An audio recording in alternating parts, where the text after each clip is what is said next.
Mel Poel here at StokedMTB. So I'm a PMBI certified mountain bike instructor. That's Professional Mountain Bike Instructor Association, setting a global standard for instructors, making sure you're getting quality instruction when you hire me. So getting ready to go for a ride.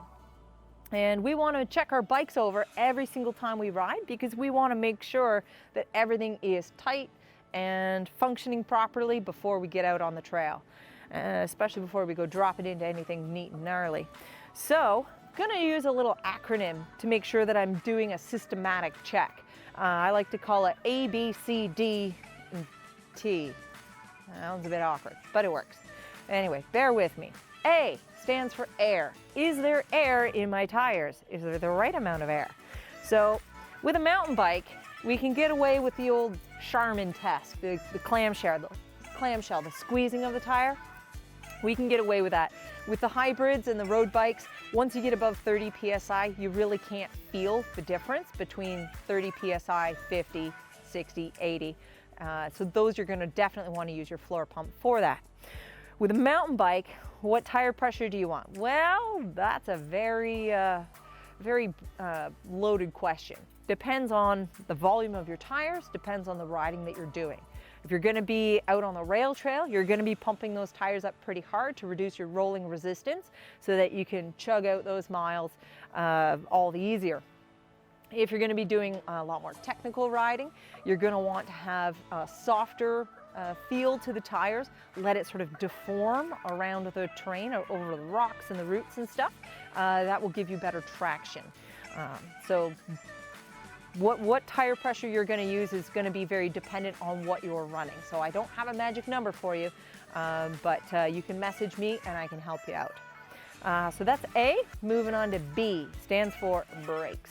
So we're going to do a little bit of a quick step here. So it's just grabbing our tire lever, our brake levers with our index fingers, and we're going to give it a quick, quick, slow, slow, quick, quick, slow, slow. Okay? So what that does is if it feels spongy, if it's coming all the way into the bars, you're not going for a ride. You're going to the bike shop because you need some service for your brakes. Just not safe to ride. But we're not done yet.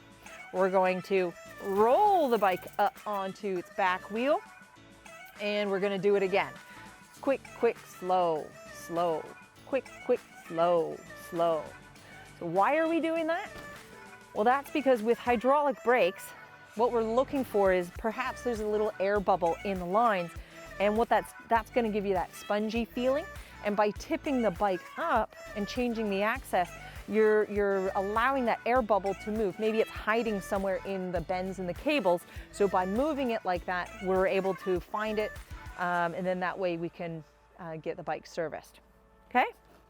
So now we're moving on to C, which stands for cables, chainring, cassette.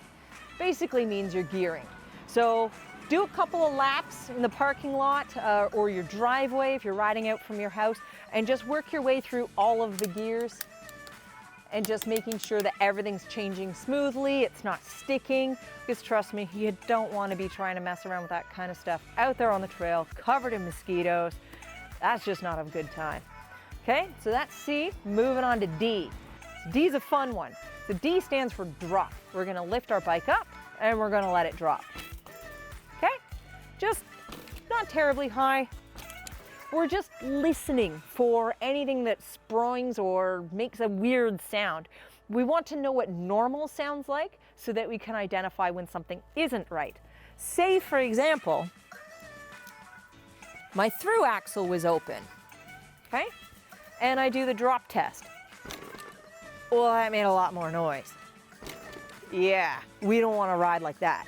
So doing that drop test will help you to find things that are coming loose. Maybe your water bottle cage is loose, something like that. Cable brake calipers, these guys here, they can come loose. That's not a fun time. Can't figure out why your brakes are squealing or what that rattle is. So yeah, doing that drop test, definitely gonna help you out with that. So now we're moving on to that odd little T. T stands for twist. So what we're gonna do is we're gonna stand at the front of the bike, gonna hold the front wheel with our thighs. We're gonna use open palms, one up, one down. and we're just gonna twist. We're looking to see, does the handlebar do this? Because trust me, you don't want that happening when you're going down the trail. Why are we doing the open palms? Because we're not grabbing and reefing it. We just want to give it a good little twist like that. Okay? So now we can just have a little check of our suspension, check our dropper post.